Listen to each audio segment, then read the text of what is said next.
¿Cuáles son entonces las claves para entender esto que está pasando en Canadá? ¿Fueron anotando? ¿Fueron tomando nota? Las claves de lo que está pasando en Canadá. En octubre de 1970, Canadá se parecía más a un estado policial que a una democracia, siendo sinceros. No me hagan hablar. En una oleada de ataques, el grupo terrorista, el separatista Frente de Liberación de Quebec, había secuestrado al viceprimer ministro quebequense, que acabaría siendo posteriormente asesinado, y a un diplomático británico. Ante la escalada de violencia, el entonces primer ministro Pierre Trudeau no dudó en invocar la ley de medidas de guerra. And guess what? ¿De quién crees tú que era pariente Pierre Trudeau? ¿De quién crees tú que es papá Pierre Trudeau, el primer ministro de los años 70? Adivinaron, el primer ministro de los años 70 que invocó entonces la ley de medidas de guerra. ¿Casualidad? ¿Escuela? ¿Herencia? ¿Legado mental? En aquel momento era la primera vez que el gobierno canadiense recurría a semejantes poderes especiales en tiempos de paz. Se suprimieron las libertades individuales y las calles se llenaron de soldados. Cuando se le preguntó en las cámaras hasta dónde estaba dispuesto a llegar Pierre Trudeau para restablecer el orden, no dudó en responder con un "Just watch me", ya lo verás. Solo mírame, ya lo verás. Más de 30 años después, su hijo, el carismático de sonrisita agradable, el wok, el quedabién de la región, el actual primer ministro Trudeau, del Partido Liberal de centro izquierda, llevaba varios días lanzando señales de que se le estaba agotando la paciencia. Recientemente tuvo COVID y se tuvo que confinar. Algunos señalan que ante la desaparición pública de Trudeau por el COVID, pues los manifestantes de derecha apoyados por Estados Unidos, por la derecha estadounidense, salieron a manifestarse y prácticamente aprovecharon la ausencia de liderazgo. Por lo tanto, estas 2 semanas que Trudeau estuvo fuera de la vista pública, pues los grupos antivacunas salieron a las calles. El lunes, Día del Amor y la Amistad, pero además imagínense lo simbólico del momento, mis queridos alumnos digitales. O sea, papá Trudeau, don Pierre Trudeau, que hace una ley autoritaria o la pone en práctica, y luego hijito bebé Trudeau, que también se convierte en el primero en la historia en ir por la ley de emergencia, que es la ley herencia de la primera ley de guerra. Bueno, pues entonces Trudeau, hijo de don Trudeau, de don Pierre Trudeau, se le agotó la paciencia y el 14 de febrero, el Día del Amor y la Amistad, le declaró su odio a los manifestantes y les dijo que ponían en riesgo la vida de los demás canadienses. Invocó el uso de poderes especiales como su padre en 1970, 52 años después, para acabar con una protesta que ya ha empezado a dañar, dice, seriamente la economía de Canadá y a mostrar señales de que pudiera escalar la violencia. Según aseguró el primer ministro, la medida adoptada por primera vez desde la crisis de 1970, en donde estaba su padre, no limitará la libertad de expresión ni la capacidad de manifestarse legalmente, y el gobierno tampoco se lo plantea de momento desplegar efectivos de las Fuerzas Armadas, pero supondrá un punto de inflexión. Estos gestos, esta amenaza de váyanse a su casa o vamos a poner penas muy severas como congelar las cuentas de banco, son pues realmente alarmantes en una democracia. Y es que,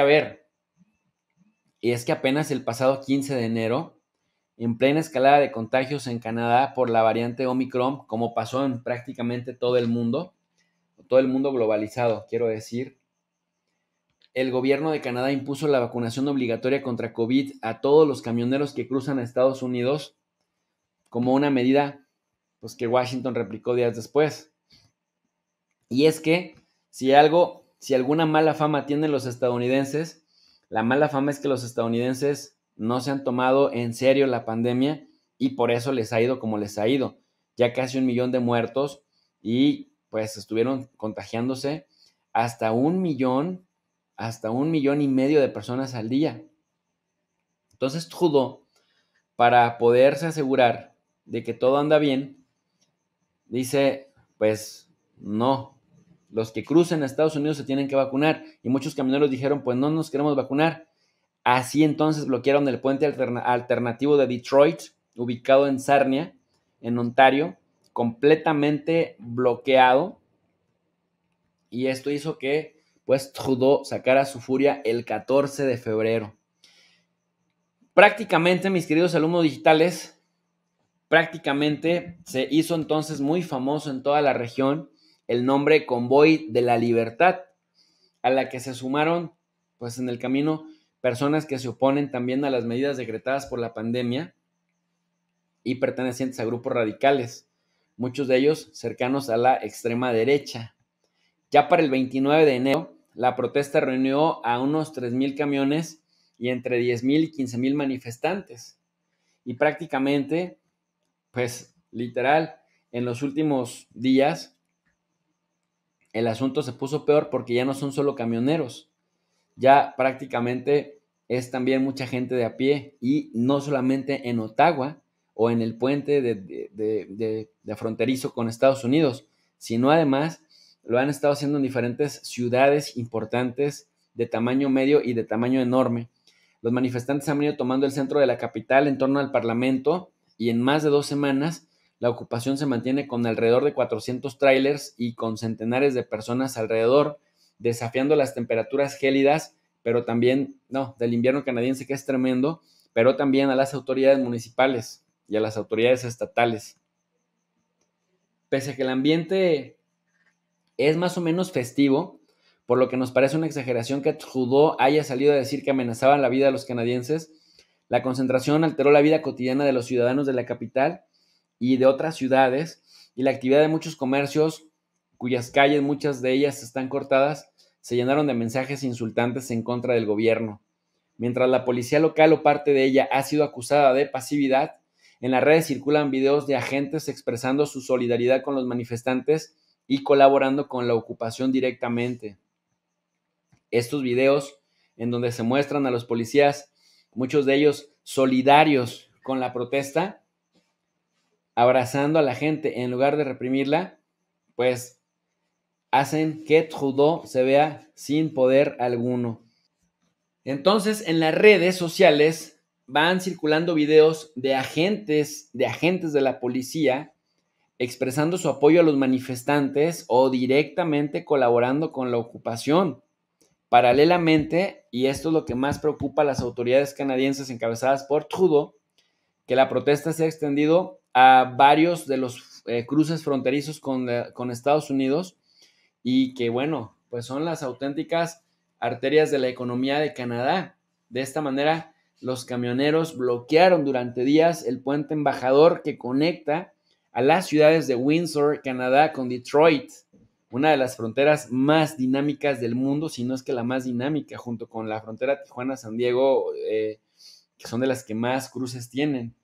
Hay una circulación diaria de unos 400 millones de dólares en mercancías. Se trata del cruce terrestre más importante entre ambos países.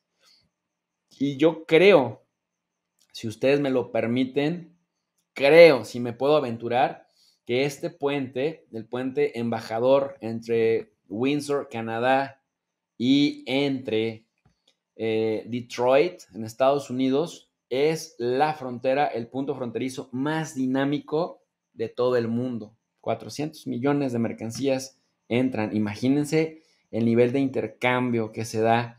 400 millones de dólares en mercancías. Cruce más importante entre ambos países y yo creo que del mundo. La policía pues finalmente logró reabrir el tráfico, ese puente apenas el domingo 13, pero los bloqueos en otros puntos de la frontera continuaron, concretamente en Coutts y en Emerson, entre la provincia central canadiense de Manitoba y el estado de Dakota del Norte.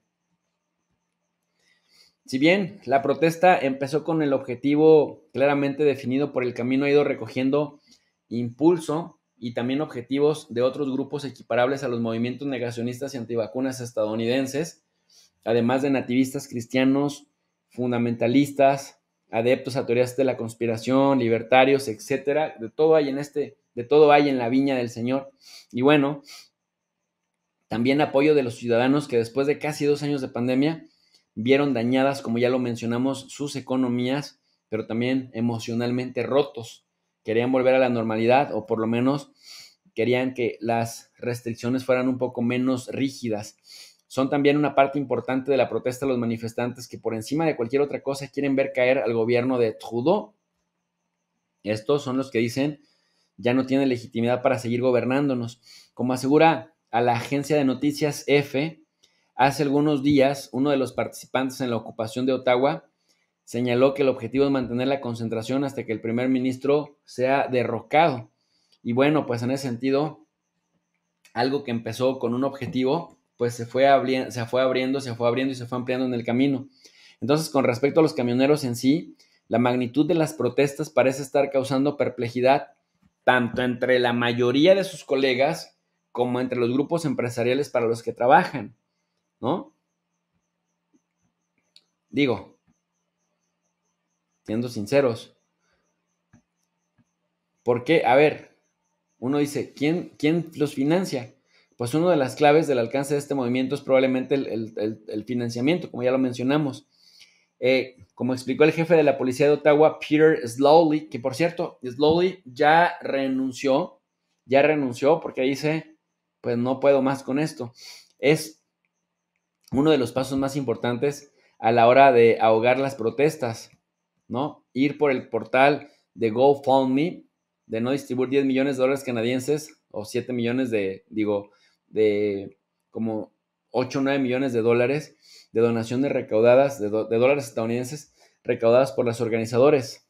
La semana pasada se supo que en 2 días, por ejemplo, los movimientos antivacunas canadienses, apoyados por los movimientos antivacunas estadounidenses, recaudaron 3.5 millones de dólares a través del sitio Give, Send, Go, que es un portal que se describe como una página cristiana de donaciones. Háganme el favor. Miren este tuitazo